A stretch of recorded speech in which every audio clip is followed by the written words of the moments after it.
भाई हमें अपना जाल मूली खिलाओ।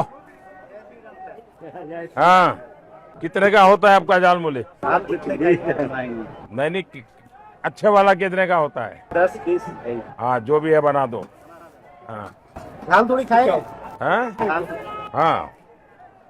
ಮೋದಿ ಹೋದಲ್ಲೆಲ್ಲ ಜನಸಾಮಾನ್ಯರ ನಡುವೆ ಬೆರೆತು ಹೋಗ್ತಾರೆ ಅನ್ನೋದಕ್ಕೆ ಮತ್ತೊಂದು ಉದಾಹರಣೆ ಸಿಕ್ಕಿದೆ.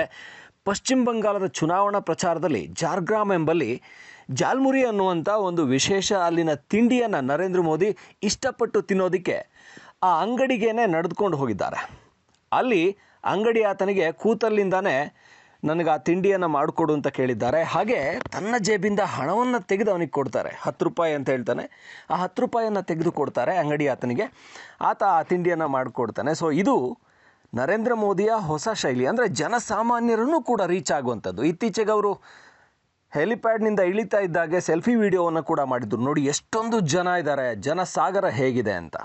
ಹಾಗೆಯೇ ತಮಿಳ್ನಾಡಿನಲ್ಲಿ ಹೋಗ್ತಾ ಅಲ್ಲಿ ಹಿರಿಯರಿಗೆ ಕೈಗೇನೆ ತಮ್ಮ ತಲೆ ಬಾಗಿಸಿ ಅವ್ರ ಕೈಗೆ ನಮಸ್ಕರಿಸಿದರು. ಹೀಗೆ ನರೇಂದ್ರ ಮೋದಿ ಹೋದಲ್ಲೆಲ್ಲ ಜನರನ್ನು ಸೆಳೀತಾ ಮತ್ತಷ್ಟು ಜನರನ್ನು ಅಚ್ಚರಿಗೊಳಪಡಿಸ್ತಾ ಪ್ರಚಾರದಲ್ಲಿ ಭರ್ಜರಿಯಾಗಿ ಮಿಂಚ್ತಾ ಇದ್ದಾರೆ.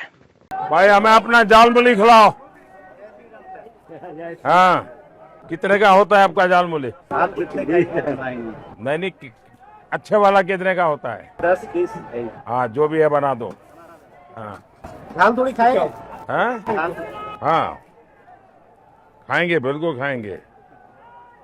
तो कितना 10 रुपए देना है? दुकान में आए सर। हाँ, 10 रुपए देना है। नहीं भाई, ऐसा नहीं. ನೀವು ಸಣ್ಣ ಆಗ್ಬೇಕಲ್ವಾ, ಅದು ಒಂದು ಉತ್ತಮ ಆಹಾರದಿಂದ ಸಣ್ಣ ಆಗ್ಬೇಕಲ್ವಾ. ಪ್ರತಿದಿನ ನಮ್ಮ ಜೀನಿ ಸ್ಲಿಮ್ ನ ಯೂಸ್ ಮಾಡಿ ಯಾವುದೇ ಸೈಡ್ ಎಫೆಕ್ಟ್ ಇಲ್ದಂಗೆ ನೀವು ಸಣ್ಣ ಆಗ್ತೀರಾ.